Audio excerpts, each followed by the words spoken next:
Hello दोस्तों। स्वागत है आपका स्टडी आईक्यू पीसीएस सारथी चैनल में। और मैं अभिनव राज यहाँ पर 67th बीपीएससी मेंस की मोस्ट प्रोबेबल क्वेश्चंस की एक सीरीज लेकर आपके सामने आ गया।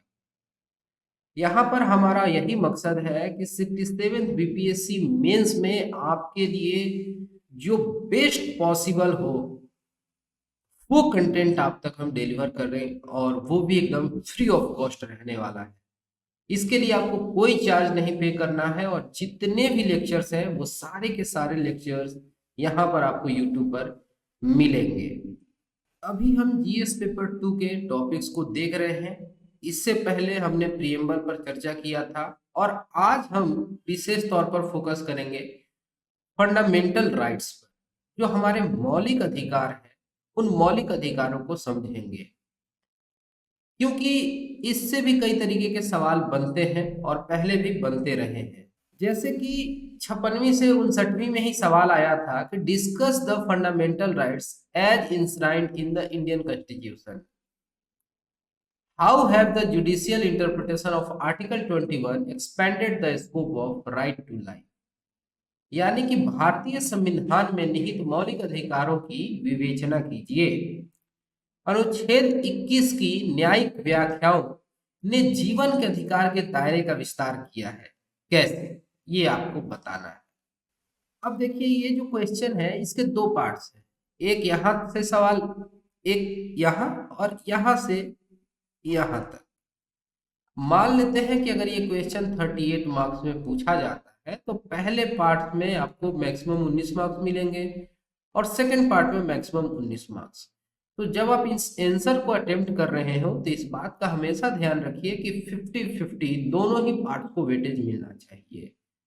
ऐसा नहीं कि फर्स्ट पार्ट को 3 पेज में लिख दिए और आखिरी के एक पन्ने में बता दिए कि कैसे जो 21 है आर्टिकल उसने एक्सपेंड कर दिया है राइट टू लाइफ को। तो ये हो गई फंडामेंटल राइट से रिलेटेड एक क्वेश्चन। और भी बहुत तरीके के क्वेश्चंस पूछे जाते हैं फंडामेंटल राइट से रिलेटेड। जैसे कि ये पूछा जा सकता है फंडामेंटल राइट्स और डायरेक्टिव प्रिंसिपल में एक कंपैरिजन। यानी कि जो मौलिक अधिकार हैं और जो राज्य के नीति निदेशक तत्व हैं उनमें आपको तुलना करके इसके आधार पर एक आंसर तैयार करने बोला जा सकता है।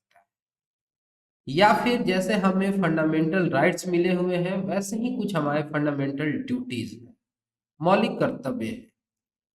इन दोनों के बीच में कंपेयर करने को आ सकता है, या ओवरऑल एक ऐसे की तरह केवल फंडामेंटल राइट्स को बताने को आ जाए, या ये कह लिया जाए कि पहले तो 7 फंडामेंटल राइट्स थे, वो घट के 6 हो गए।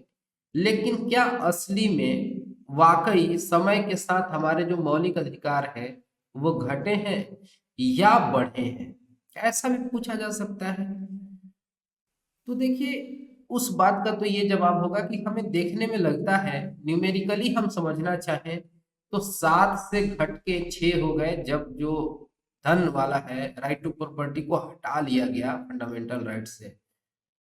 लेकिन असली मामले में अगर समझना हम चाहें तो हमें ये प्रतीत होता है कि बढ़े हैं फंडामेंटल राइट्स। आर्टिकल 21 का ही बात कर लीजिए, जैसे जैसे इंटरप्रिटेशन होता जा रहा है और होता जाएगा उसका स्कोप बढ़ता जाएगा। जैसे कि पहले निजता का अधिकार ऐसा खुल के नहीं बात किया गया, जो पुट्टू स्वामी केस से बाहर निकल के आता है कि हाँ, हर एक व्यक्ति के लिए निजता का अधिकार जो है वो होना चाहिए, राइट टू प्रिवेसी होनी चाहिए। तो ये तो हो गई आज की जो क्वेश्चन है, और हम इस पर विशेष चर्चा करेंगे। लेकिन उससे पहले जब हम आगे बढ़े मैं ये आपको बता दूं कि अगर आप आंसर वगैरह लिख रहे हैं तो आप अपने लिखे हुए आंसर को मुझे टेलीग्राम पर यहाँ भेज सकते हैं, अभिनव_सर_बीपीएससी पर। यहाँ पर जब आप आंसर भेजते हैं तो हमारा यही मकसद होता है कि उन आंसर्स को हम इवेलुएट करें। उसके बाद अगर उसमें कुछ एडिशन करना हो, कुछ सब्ट्रैक्शन करना हो, तो ये सब कमेंट के फॉर्म में हम आपको बताते रहते हैं। और बहुत सारे लोग लगातार आंसर को लिख के हम तक भेज रहे हैं, और जिसके आधार पर हम लोग रिव्यू भी करते जा रहे हैं। चलिए शुरू करते हैं। तो यहाँ पर आपकी स्क्रीन पर कुछ केसेस जो है ना उनकी लिस्ट वगैरह नजर आएगी, लेकिन उससे पहले मैं थोड़ा आपको फंडामेंटल राइट्स के बारे में बता दूं, मौलिक अधिकार के बारे में बता दूं। तो देखिए, अगर हम फंडामेंटल राइट्स की बात करें तो ये हमारे संविधान के किस पार्ट में है, ऐसे ही बताते जाइए। तो ये हमारे संविधान के भाग 3 में पार्ट 3 में आपको नजर आ, सीधी सी बात है। और दिए गए आर्टिकल्स कौन कौन से हैं, आर्टिकल कहां से कहां तक हम मौलिक अधिकार की बात करते हैं, तो आर्टिकल 12 से लेके आर्टिकल 35 तक यहां पर फंडामेंटल राइट्स की बात की गई है। और इसको कई हिस्सों में हम बांट के देखेंगे, समझेंगे। जब आप आंसर वगैरह लिखें तो कुछ ऐसे शब्दों का प्रयोग करें जो आपके आंसर को बाकियों के आंसर से डिस्टिंक्ट बनाता। जैसे कि आप फंडामेंटल राइट्स के बारे में कह सकते हैं कि ये मैग्ना कार्टा की तरह है इंडिया के लिए, मैग्ना कार्टा की तरह। अब हो सकता है किसी के मन में ये स्वाभाविक प्रश्न आए कि सर ये मैग्ना कार्टा क्या। तो ये जो मैग्ना कार्टा है ये सबसे पहले अब की बात की गई, कुछ राइट्स की बात की गई, इसको हम कह सकते हैं चार्टर ऑफ राइट्स, जो कि इशू किया गया था इंग्लैंड के राजा किंग जॉन के द्वारा आज से बहुत पहले सन 1215 में। आप समझिए कि उस समय इंडिया में इल्तुतमिश का दौर रहा होगा, उस समय रजिया सुल्तान काफी छोटी रही होगी। उस समय की बात है कि वहां ब्रिटेन में, इंग्लैंड में इस तरीके से मैग्ना कार्टा लाया जाता है, एक डॉक्यूमेंट तैयार किया जाता है, चार्टर ऑफ राइट्स तैयार किया जाता है। और ये पहला रिटेन डॉक्यूमेंट है, फर्स्ट रिटेन डॉक्यूमेंट, जो कि रिलेटेड है फंडामेंटल राइट्स ऑफ सिटीजन से। तो अगर आप अपना इंट्रो लिखें और उसमें आप इस तरीके से इस बात को लिखते हैं कि ये जो हमारे फंडामेंटल राइट्स हैं ये भारत के मैग्ना कार्टा हैं या भारत के लिए मैग्ना कार्टा के समान है, तो ये क्या गलत होगा? बिल्कुल भी नहीं, ये एकदम तर्कसंगत है। और इस तरीके से आप इंट्रो लिख सकते हैं। अब आगे बात ये आती है कि यहाँ पर जो फंडामेंटल राइट्स हैं हम इनको कितने हिस्सों में बांट के देखते हैं, तो हम 6 हिस्सों में बांट के देखते हैं। कौन कौन से हैं? तो राइट टू इक्वालिटी, इसके लिए आर्टिकल 14 से 18 में बात की गई है। राइट टू फ्रीडम, इसके लिए आर्टिकल 19 से 22 में बात की गई है। राइट अगेंस्ट एक्सप्लॉइटेशन आर्टिकल 23 और 24 हो गया। Right to freedom of religion, इसके लिए आर्टिकल 25 से 28 में चर्चा किया गया। कल्चरल और एजुकेशनल राइट्स आर्टिकल 29 और 30 में। और right to constitutional remedy article 32, कि अगर किसी के जो फंडामेंटल राइट्स हैं, जो अधिकार हैं, अगर उसका हनन हो रहा है स्टेट के द्वारा या किसी प्राइवेट इंडिविजुअल के द्वारा, उस केस में वो व्यक्ति न्यायालय का द्वार खटखटा सकता है। तो सुप्रीम कोर्ट के लिए बातें की गई हैं आर्टिकल 32 में। और इसी तरीके से वही पावर अगर हाई कोर्ट को मिला हुआ है तो वो आर्टिकल 226 के तहत। तो ये एक बात हो गई, इस बात को आप ध्यान में रखेंगे। और इसी तरीके से आप बता सकते हैं यहाँ पर कि ओरिजिनली हमारे संविधान में टोटल 7 फंडामेंटल राइट्स दिए गए थे। आर्टिकल 31 जो था जिसमें राइट टू प्रॉपर्टी की बात की गई थी, लेकिन 44वीं यानी कि 44th कॉन्स्टिट्यूशनल अमेंडमेंट 1978 से उसको हटा दिया जाता है फंडामेंटल राइट से, और उसको एक लीगल राइट बना के छोड़ दिया जाता है। और अभी क्या आप बता सकते हैं कि वह हमारे संविधान के किस अनुच्छेद के अंतर्गत आता है? जरा सा वक्त लीजिए, सोच के बताइए। तो अभी हमारे संविधान के आर्टिकल 300A के अंतर्गत ये आता है या शामिल है। तो ये तो बात हो गई राइट टू प्रॉपर्टी की, कि वो पहले फंडामेंटल राइट था, अभी भी राइट है, लेकिन वो एक लीगल राइट बन के रह गया। यहाँ पर हम कुछ कुछ फीचर्स की बात कर लेते हैं, क्या क्या गुण हैं, विशेषताएं हैं हमारे फंडामेंटल राइट्स की। तो सबसे जो अहम फीचर है वो ये है कि इसको प्रोटेक्शन जो मिला हुआ है सीधे सीधे हमारे संविधान से मिला हुआ है। बता देंगे इस बात को कि प्रोटेक्टेड बाय कॉन्स्टिट्यूशन। ये इसको बाकियों से बहुत अलग बना देता है। और भी कई तरीके के राइट्स हो सकते हैं, लेकिन ये जो फंडामेंटल राइट्स हैं, ऑर्डिनरी लीगल राइट्स है, यहीं पर ये अलग हो जाते हैं कि इनको जो प्रोटेक्शन मिला हुआ है और जो इनको गारंटी की गई है वह हमारे कॉन्स्टिट्यूशन के द्वारा की गई है कि इसका कहीं पर भी ब्रीच नहीं हो सकता है, इसका कहीं भी वायोलेशन नहीं हो सकता है। और देखिए बहुत सारे ऐसे राइट्स हम देखने को मिलता है जो कि केवल यहाँ के नागरिकों के लिए है। बहुत सारे ऐसे राइट्स हैं जो कि हम एलियंस को देते हैं, ऑर्डिनरी सिटीजन्स को देते हैं, या कह लें कि जो फॉरेनर्स हैं, विदेशी नागरिक हैं जो हमारे देश में आते हैं, उन्हें भी बहुत सारे फंडामेंटल राइट्स मिलते हैं। लेकिन यहाँ पर कुछ डिफरेंसेज है। जितना इलाबोरेट फंडामेंटल राइट्स भारत के नागरिकों के लिए है उतना एलियंस के लिए नहीं है। दूसरी ये बात है कि ये सैक्रोसेंट नहीं है, परमानेंट या एब्सोल्यूट नहीं है। तो आप इसको बोल सकते हैं कि नॉट एब्सोल्यूट, यानी कहने का मतलब है कि ये परमानेंट ऐसे नहीं है या एब्सोल्यूट नहीं है, जरूरत पड़ेगी तो इनमें चेंजेज आपको नजर आते हैं, या फिर उसमें कई जगह पर हम कहते हैं कि ये they are not absolute but qualified, जैसे जरूरत के हिसाब से उसमें रिस्ट्रिक्शन लगाए जा सकते हैं, रीजनेबल रिस्ट्रिक्शन जो है स्टेट के तरफ से लगाए जा सकते हैं, पब्लिक हेल्थ को, मोरालिटी को ध्यान में रखते हुए। ठीक, या फिर जैसे एक बहुत साधारण सी बात है कि आप कहीं पर भी इकट्ठा हो सकते हैं, आप अपनी बात को शांतिपूर्वक ढंग से रख सकते हैं। लेकिन अगर कहीं कर्फ्यू वाला सिचुएशन है और वहां आप कहिएगा कि नहीं हम 20 लोग एक साथ इकट्ठा होके यहाँ पर चाय पे चर्चा करना चाहते हैं, तो वहां पर वो आपको आजादी नहीं दी जाएगी। तो आप उस सिनेरियो में कह सकते हैं कि हमारा फंडामेंटल राइट जो है वो ब्रीच हो रहा है, लेकिन ऐसा नहीं है, because fundamental rights are not sacrosanct, they are not absolute. और ये क्वालिफाइड है, सिचुएशनल है बहुत बार, क्योंकि यहाँ पर पब्लिक हेल्थ, मोरालिटी को ध्यान में रख के उसमें रीजनेबल रिस्ट्रिक्शंस की बात की गई है। और क्या, अगर क्वालिटीज की बात करें, फीचर्स की बात करें, तो आप कह सकते हैं कि ये जस्टिसेबल है, इसके लिए आप न्यायालय जा सकते हैं अगर यहाँ पर फंडामेंटल राइट्स का ब्रीच हो रहा है, वायलेशन हो रहा है, अगर किसी व्यक्ति के मानव अधिकार का हनन हो रहा है, तो इसके लिए वो न्यायालय का दरवाजा खटखटा सकता है। तो हम कह सकते हैं जस्टिसेबल। ये बहुत इंपॉर्टेंट है और यही बातें तो आर्टिकल 32 में की गई हैं कि अगर किसी व्यक्ति के फंडामेंटल राइट्स का हनन हो रहा है तो सीधे सीधे सुप्रीम कोर्ट जा सकता है। ऐसा नहीं है कि पहले सेशन कोर्ट जाएगा या डिस्ट्रिक्ट कोर्ट, फिर हाई कोर्ट और फिर सुप्रीम कोर्ट जाएगा। नहीं, वो व्यक्ति डायरेक्टली सुप्रीम कोर्ट जा सकता है। ये इतनी आप समझ सकते हैं कि गारंटी दी गई है कि किसी व्यक्ति के मतलब जो अधिकार हैं उनका वायोलेशन नहीं हो। यहां पर कुछ कुछ बातें की गई हैं सस्पेंशन ऑफ राइट्स का।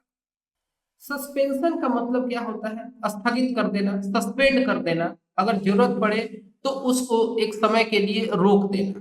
ठीक है, तो अगर कहीं नेशनल इमरजेंसी आ जाती, आपातकाल हो जाती है, राष्ट्रीय आपातकाल, तो उस समय फंडामेंटल राइट्स जो है वो सस्पेंड हो जाते हैं। उस समय कोई व्यक्ति नहीं कह सकता है कि हमारे अधिकारों को सुना जाए, हमारी बातों को सुना जाए। नहीं, उस समय ऐसा सिचुएशन है, देश प्रथम है, वहां पर फंडामेंटल राइट्स खुद ब खुद सस्पेंड हो जाते हैं।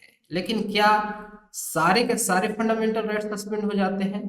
तो जी नहीं, दो ऐसे फंडामेंटल राइट्स हैं जो उस सिनेरियो में भी नहीं सस्पेंड होते हैं, एक्सेप्ट, यहां पर आप एक्सेप्ट लिख के आर्टिकल 20 और आर्टिकल 21 का हवाला दे सकते हैं। आर्टिकल 21 में राइट टू लाइफ की बात की गई है, तो इस पेज का भी आप स्क्रीनशॉट ले सकते हैं अगर आप चाहें तो। और हम देखते हैं कि जो 6 राइट्स हैं अंडर आर्टिकल 19 वो सस्पेंड होते हैं जहां पर कि एक्सटर्नल वॉर वाली सिचुएशन है, राष्ट्रीय इमरजेंसी में। लेकिन अगर आर्म्ड रिबेलियन है या कह लें कि नेशनल मतलब देश के अंदर ही हम देखते हैं कि इंटरनल इमरजेंसी वाली सिचुएशन है, तो उस बेसिस पर आर्टिकल 19 में जो 6 राइट्स की बात की गई है उसका ब्रीच नहीं किया जा सकता है, उसको सस्पेंड नहीं किया जा सकता है। तो यहाँ पर इससे रिलेटेड आर्टिकल 19 भी है, ये इसके लिए हमने बात कर ली कि ये आर्म्ड रिबेलियन है, बाहर से अटैक हो गया है या देश के अंदर है, ये सब कुछ थोड़ा सा समझने वाला बात है। और हम क्या देखते हैं कि यहाँ पर रिस्ट्रिक्शंस हैं कुछ लॉ पर, ठीक है। जैसे कि हर व्यक्ति अगर देश में फंडामेंटल राइट्स की डिमांड करने लगेगा तो फिर ये नेशनल सिक्योरिटी पर आ जाएगी। जैसे कि जो मेंबर्स हैं आर्म्ड फोर्सेस के या paramilitary forces, police forces, intelligence, analogue services, तो यहाँ पर उन सारे पर्सनल्स को अगर डिसिप्लिन में, हार्मनी में रहना है, नेशनल सिक्योरिटी को ध्यान में रखना है, तो यहाँ पर सारे लोगों के डिमांड्स फुलफिल नहीं हो सकते हैं। इसलिए आर्टिकल 33 जो है हमारे संविधान का, उसमें रिस्ट्रिक्शंस ऑफ लॉ की बात कर दी गई है। रिस्ट्रिक्शंस ऑफ लॉ, तो ये भी हो गया आर्टिकल 33। इसका भी आप थोड़ा सा संज्ञान या हवाला तो ले ही सकते हैं, ठीक है। एक ये बात होगी। अब यहाँ पर जब हम चर्चा कर रहे थे कि कुछ ऐसे फंडामेंटल राइट्स हैं जो केवल हमें अवेलेबल है और कह सकते हैं कि फॉरेनर्स को नहीं अवेलेबल है, और कुछ ऐसे हैं जो कि अवेलेबल है सिटीजन्स को केवल, ठीक है। तो इन दोनों में डिफरेंस आप समझ जाइए। जैसे जो हम बात करते हैं इक्वलिटी बिफोर लॉ, ये सबके लिए है, भले वो हमारे देश का हो या फॉरेनर, इक्वलिटी दोनों ही रिस्पेक्ट में होगा। या फिर protection in respect of conviction for offence, कि अगर कोई व्यक्ति है, अगर कोई क्राइम करता है तो उस केस में हम कहें कन्विक्शन वगैरह होती है तो वहां पर इनह्यूमन ट्रीटमेंट नहीं होना चाहिए, इस बात को भी ध्यान में रखा जाएगा।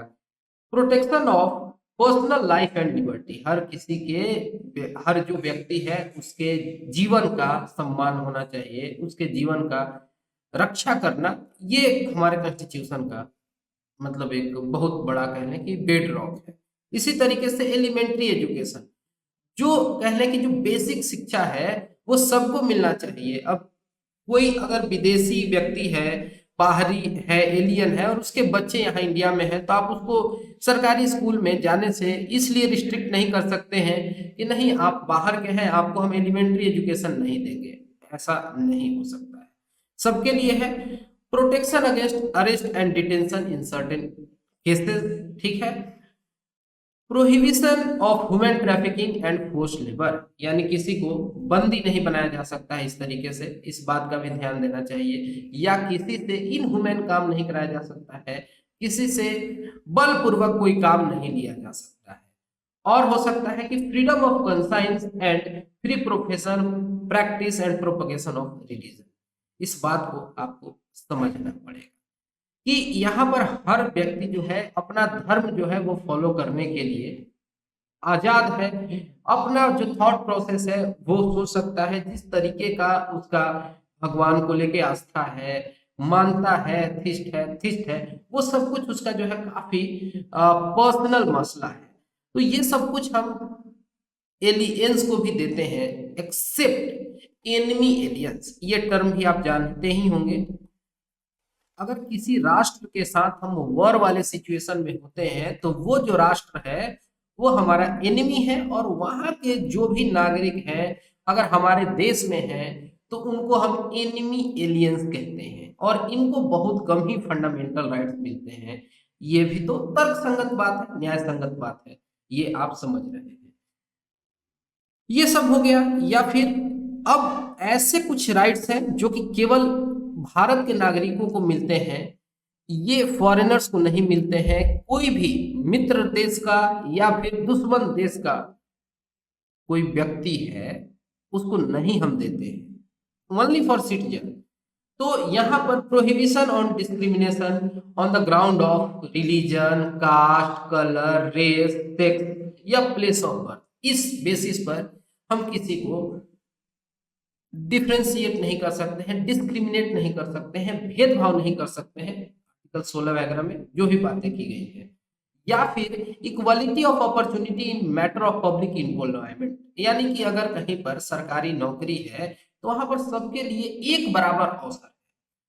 या फिर जो 6 राइट्स की बात की गई है, जो फ्रीडम की बात की गई है अंडर आर्टिकल 19, वो केवल सिटीजन्स के लिए है। अभी हम उस पर विशेष चर्चा करेंगे जब आर्टिकल 19 को हम समझना शुरू करेंगे, ठीक है। तो ये जान लेते हैं, ये जरूरी है, ये डिफरेंस क्रिएट करता है। अब देखिए जो टोटल 6 राइट्स हैं जो कि फ्रीडम ऑफ स्पीच के अंतर्गत आते हैं आर्टिकल 19 में, इस पर चर्चा हो ही जाना चाहिए क्योंकि हम इसका 2 बार मेंशन ला चुके हैं। आर्टिकल 19 और यहाँ पर इसको हम राइट टू फ्रीडम कहते हैं। इसमें क्या कुछ आता है? फ्रीडम जो है सबसे पहले तो स्पीच का एंड एक्सप्रेशन का, यानी आप अपनी बात को रख सकते हैं, आप अपने भावना को कहने की प्रकट कर सकते हैं। ये एक हमें आजादी मिली हुई है अंडर आर्टिकल 9। इसी तरीके से असेंबली यानी असेंबल होने, इकट्ठा होने का असेंबल, लेकिन असेंबल के साथ एक शब्द यूज होता है पीसफुली।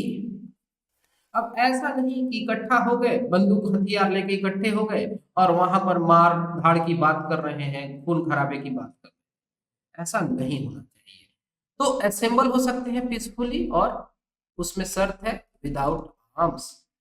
इस बात की आजादी है। और क्या आप कह सकते हैं कि हमें आजादी मिली गई है कि आप संगठन बना सकते हैं, सहकारिता संघ वगैरह बना सकते हैं, यूनियन बना सकते हैं। तो आप लिखिए कि एसोसिएशन या यूनियन, संघ वगैरह बना सकते हैं, पार्टी वार्टी बना सकते हैं, या फिर कोऑपरेटिव सोसाइटी। ये कोऑपरेटिव्स का कंसेप्ट जो है बाद में है, ठीक है। लेकिन देखिए यहाँ पर इन बातों में भी कुछ रिस्ट्रिक्शंस हैं, जैसे कि right to form political party और companies, partnership firms, societies, club, organisation, इन सारी बातों का यहाँ जिक्र किया गया है। इसी तरीके से इस पूरे देश में आप कहीं भी फ्रीली मूव कर सकते हैं, फ्रीली ट्रेवल कर सकते हैं, कश्मीर से लेके कन्याकुमारी। लेकिन फिर यहाँ पर रिस्ट्रिक्शंस है, अगर कहीं पर कुछ मिलिट्री वर्क चल रहा है या कहीं पर कह लें कि आफ्स्पा वगैरह लगा हुआ है, तो वहां पर ये रिस्ट्रिक्ट कर दिया जाता है। उस सिनेरियो में आप नहीं कह सकते हैं साहब हमें तो जाना था, आर्टिकल 19 में ये बात की गई है। तो ऐसा नहीं है, आप थ्रू आउट टेरिटरी में कहीं घूम सकते हैं। या फिर जैसे अंडमान निकोबार आइलैंड्स में कुछ पार्टिकुलरली वनरेबल ट्राइबल ग्रुप्स हैं जिस एरिया में जाना साफ मना है, आप वहां नहीं जा सकते हैं। या फिर अगर कुछ हिस्सों में जाने के लिए इनर लाइन परमिट चाहिए तो वो परमिट लेके ही आप जाएंगे, उन परमिट के बगैर आप नहीं जा सकते हैं, ठीक है। तो यहाँ ये भी बात कर दी गई। तो ये हमने टोटल 4 इस तरीके से राइट्स देखे फ्रीडम, राइट टू फ्रीडम के अंतर्गत। और क्या हो सकता है 5वां? सोचिए, आ रहा है दिमाग में कि आप कहीं भी रिसाइड या सेटल कर सकते हैं, कि अगर कहीं मन करे तो आप कहीं भी देश में अपना डेरा लेके रह सकते हैं, जरूरत पड़े तो आप वहां प्रॉपर्टी खरीद के घर वर बना सकते हैं। इसको लेकर कुछ रिस्ट्रिक्शंस वगैरह भी नजर आते हैं। या पहले था कि कोई बाहरी व्यक्ति जो है जम्मू एंड कश्मीर में अपना संपत्ति नहीं खरीद सकता है, अचल संपत्ति। लेकिन बाद में हमने क्या देखा कि वहां पर हमें चेंजेस देखने को मिलते हैं। जब से 370 जो ये आर्टिकल है उसको रिपेल कर दिया गया, तो अब कोई भी बाहरी व्यक्ति जाके कश्मीर में भी सेटल हो सकता है, रिसाइड कर सकता है, ठीक है। लेकिन यहाँ पर कुछ कुछ रिस्ट्रिक्शंस लगाए गए हैं ताकि प्रोटेक्ट किया जा सके। कुछ डिस्टिंक्टिव कल्चर है या कुछ कस्टम्स है अगर शेड्यूल्ड ट्राइब के, तो आप शेड्यूल्ड ट्राइब के कुछ ऐसे जोन्स हैं, आप वहां जाके अपना घर नहीं बना सकते, क्योंकि उससे क्या है कि उनका जो कल्चर है, जो उनका रिवाज है, वो प्रभावित नहीं होना चाहिए। उस बात का सम्मान करते हुए आपको रोका जा रहा है।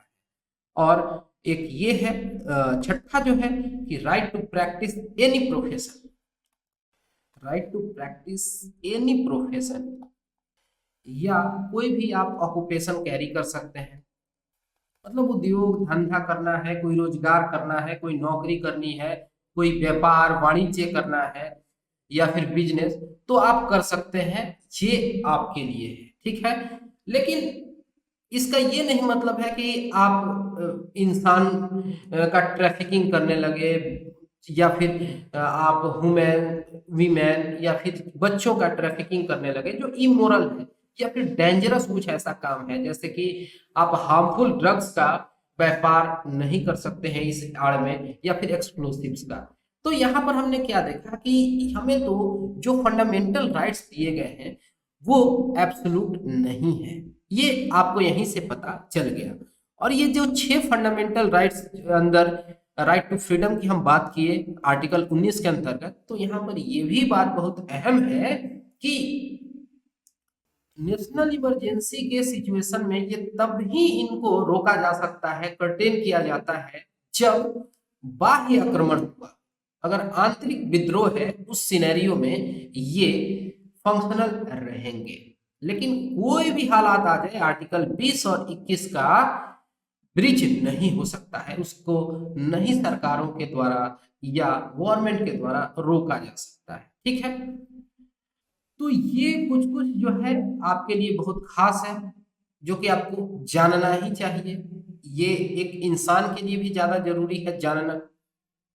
अब हम वापिस से थोड़ा इस सवाल पर आते हैं। जब ये हम सवाल देख रहे थे और इंटरप्रिटेशन ऑफ आर्टिकल 21 जो है ये समय के साथ एक्सपेंड हुआ है, इसकी बात कर रहे थे, तो थोड़ा सा पहले हम आर्टिकल 21 ही देख लेते हैं, उसके बाद इसको और मजे से समझेंगे। तो जो हमारा आर्टिकल 21 है, जो अनुच्छेद 21 है, उसमें क्या बात की गई है, क्या आपको इस बात की जानकारी है? इसमें बात की गई है protection of life and personal liberty. देखिए, जीने का मतलब ये नहीं होता है कि किसी तरीके से जी लेना। जीवन जीने का मतलब है कि वहां पर एक ह्यूमन कंडीशन होना चाहिए। कोई इंसान अगर जीवित है तो डिग्निटी के साथ जिए, पशु जानवरों की तरह नहीं जिए। या फिर अगर है कि एक इंसान है, उसको आप खूंटे से बांध के रखे हैं और उसको समय समय पर खाना देते रह रहे हैं और वो जीवित है, तो उसे जिंदा रहना नहीं भूलेंगे। इसलिए आर्टिकल 21 कहता है protection of life and personal liberty, हर किसी का जो अपना आजादी है वो नहीं छीना जाना चाहिए। No person shall be deprived of his life और पर्सनल लिबर्टी, यहाँ पर एक बात कही गई है, except according to procedure established by law. ठीक है, अगर किसी व्यक्ति को फांसी भी चढ़ाना पड़े, यानी कि हम उसका जो आर्टिकल 21 है अब उसमें इंटर हो रहे हैं, अगर कुछ उसने ऐसा हीनियस क्राइम किया है कि कैपिटल पनिशमेंट दिया जा रहा है, तो उसको उसके जीवन से या पर्सनल लिबर्टी से तभी डिप्राइव कर सकते हैं अगर इसके लिए प्रोसीजर जो है वो विधि के हिसाब से बनाई गई है। इस बात का, और ये सिटीजन्स और नॉन सिटीजन्स दोनों पे लागू होता है। ठीक है, तो ऐसा नहीं है कि एनिमल एग्जिस्टेंस हो, इस टाइप का मेयर सर्वाइवल हो जिसको जीना ही ना बोले, तो इसकी बात नहीं की जा रही है। ठीक है, आगे चल के हमने क्या देखा कि आर्टिकल 21 में आर्टिकल 21 ए ऐड कर दिया गया, और आर्टिकल 21 ए जो है ये शिक्षा का अधिकार है।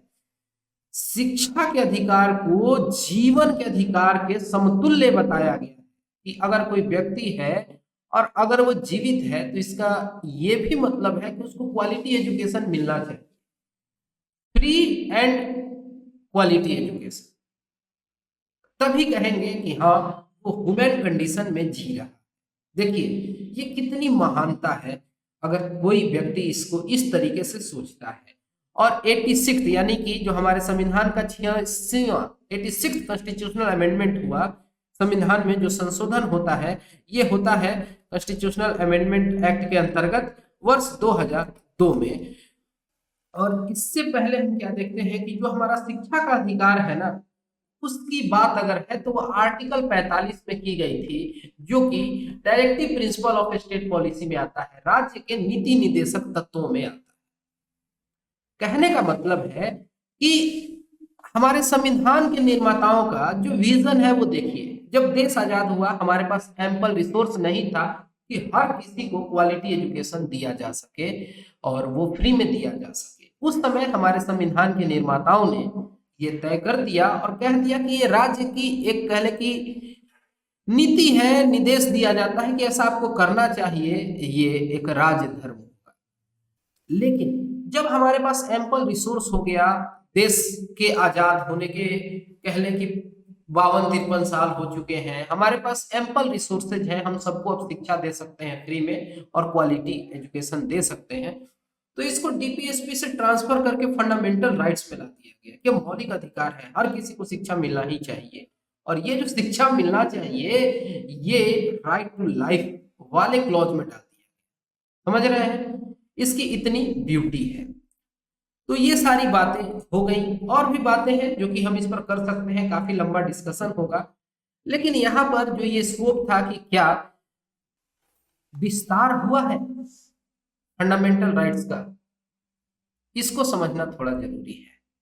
ठीक है, तो इसके लिए हम कुछ कुछ केसों को देखते हैं। जैसे 1950 का एक बहुत इंपॉर्टेंट जजमेंट है AK गोपालन केस का, जिसमें सुप्रीम कोर्ट ने एक तरीके से ये कह दिया कि there was no violation of fundamental rights enshrined in article 13, 19, 21 या 22 under the provisions of preventive detention act. ठीक है, तो अब हम बात करते हैं प्रिवेंटिव डिटेंशन की, कि अगर कहीं पर किसी व्यक्ति के रहने से लगता है कि वहां की जो स्थिति है वो खराब हो सकती है, तो वहां पे प्रिवेंटिव डिटेंशन लगाया जा सकता है। ठीक है, लेकिन यहाँ पर सुप्रीम कोर्ट के द्वारा ये कहा गया कि 13, 19, 21 या 22 में जो भी फंडामेंटल राइट्स हैं वो कहीं से भी कह लें कि वायोलेट नहीं होते हैं प्रिवेंटिव डिटेंशन। ठीक है, यहाँ पर सुप्रीम कोर्ट का एक बड़ा ही नैरो व्यू देखने को मिला, कह लें कि संकीर्ण दृष्टिकोण देखने को मिला आर्टिकल 21 को लेके। लेकिन आगे चल के देखिए, ये एक दिन का नहीं, काफी स्लो और ग्रेजुअल प्रोसेस होता है। इसी को देखिए आप कि जब शंकरी प्रसाद का मामला आता है, तो यहाँ पर ये जो केस है, यहाँ पर हम क्या देखते हैं कि यहाँ पर हम बात समझने का कोशिश करेंगे कि क्या फंडामेंटल राइट्स का अमेंडमेंट हो सकता है। फंडामेंटल राइट जो मौलिक अधिकार मिले हुए हैं, क्या यहाँ पर सांसद लोग बैठ के उसमें कुछ जोड़ या घटा सकते हैं? इसको चैलेंज कर दिया गया कोर्ट में, और सुप्रीम कोर्ट जो है इसमें कहती है कि पार्लियामेंट का जो पावर है to amend under article 368 also include power to amend fundamental right, जो कि गारंटी किए गए हैं पार्ट 3 हमारे संविधान के। अब ये आपको बात सुन के हो सकता है थोड़ी हास्यास्पद लग सकती है, लेकिन समय के साथ चीजों का परिवर्तन मतलब होना संभव था। और बात 1960 की आती है बेरूबरी यूनियन केस की। ये मामला था कि कुछ हिस्से जो थे, कुछ टेरिटरी, जमीन के टुकड़े जो थे, वो पाकिस्तान को ट्रांसफर करने थे। ये बेरूबरी का टेरिटरी था, पाकिस्तान को ट्रांसफर करना था। और क्या यहाँ पर बात थी कि पार्लियामेंट के पास ये शक्ति है कि वो जो जमीन का टुकड़ा है वो पाकिस्तान को ट्रांसफर कर सके। तो यहाँ पर सुप्रीम कोर्ट एग्जामिन करती है आर्टिकल 3 को काफी डिटेल में और कहती है कि parliament can not make law under this article in order to execute the Nehru Noon agreement. और इस तरीके से जो 9th अमेंडमेंट एक्ट जो है वो पास किया गया टू इन्फोर्स दी अग्रीमेंट। तो यहाँ पर हमने देखा कि सुप्रीम कोर्ट, क्योंकि देखिए अब सुप्रीम कोर्ट और पार्लियामेंट के बीच में हमेशा से टसल रहा है, क्योंकि पार्लियामेंट मनमानी करना चाहेगा और सुप्रीम कोर्ट उस पर अंकुश लगाएगा। जब सुप्रीम कोर्ट कुछ करेगा तो पार्लियामेंट उसका काउंटर ढूंढेगा। इस तरीके से ये प्रोसेस चलता रहा है, काफी इंटरेस्टिंग रहा है ये पूरा जर्नी। इसी तरीके से 1967 का गोलकनाथ, ये जो क्वेश्चन है, the question in this case where whether amendment is a law and whether fundamental rights can be amended or not. तो ये देखिए फंडामेंटल राइट्स का अमेंडमेंट हो सकता है कि नहीं, ये बात हमने यहाँ पर भी देखी थी। और फिर से ये बात जो है 1967 में गोलकनाथ के केस में आता है।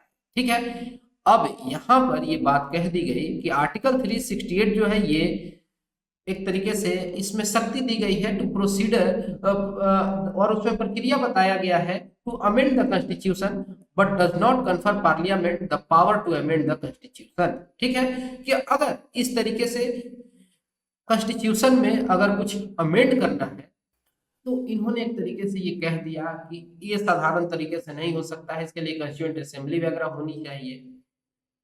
और फिर वो मामला आता है जिसने पूरा काया पलट करके रख दिया और हमारे लिए बेसिक स्ट्रक्चर का कंसेप्ट निकल के आता है, संविधान के मूल संरचना का परिभाषा निकल के आता है, बेसिक स्ट्रक्चर का। और सुप्रीम कोर्ट ने यहाँ पर कह दिया कि फंडामेंटल राइट्स जो है ना वो हमारे बेसिक स्ट्रक्चर है, और ये पार्लियामेंट के ताकत के बाहर की चीज है कि वो उसको अमेंड कर सकता है। यहाँ पर कहा गया कि basic structure of constitution could not be abrogated even bye a constitutional amendment. अब देखिए ये कितनी गजब की बात हो गई। अब इसके बाद एक तरीके से ये हो गया कि यहाँ पर हमारे जो फंडामेंटल राइट्स हैं उसमें कर्टेल नहीं हो सकता है, उसको काटा छाटा नहीं जा सकता। आगे चल के हम देखते हैं ये, अगर हम बेसिक स्ट्रक्चर पर एक डेडिकेटेड आपके लिए वीडियो भी लेकर आएंगे, हमारा बेसिक स्ट्रक्चर पर एक वीडियो रहेगा क्योंकि उससे क्वेश्चंस बनते हैं।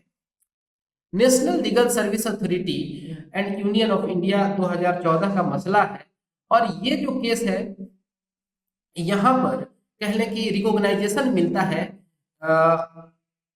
ट्रांसजेंडर पर्सन्स को एज थर्ड जेंडर, और सुप्रीम कोर्ट यहाँ पर इंस्ट्रक्ट करती है गवर्नमेंट को कि इन्हें थर्ड जेंडर की तरह ट्रीट किया जाए, माइनॉरिटी की तरह ट्रीट किया जाए, और रिजर्वेशन के स्कोप को इलाबोरेट किया जाए थर्ड जेंडर के लिए एजुकेशन में, जॉब में, इन क्षेत्रों में। ठीक है, इस बात का ध्यान रखे सरकार।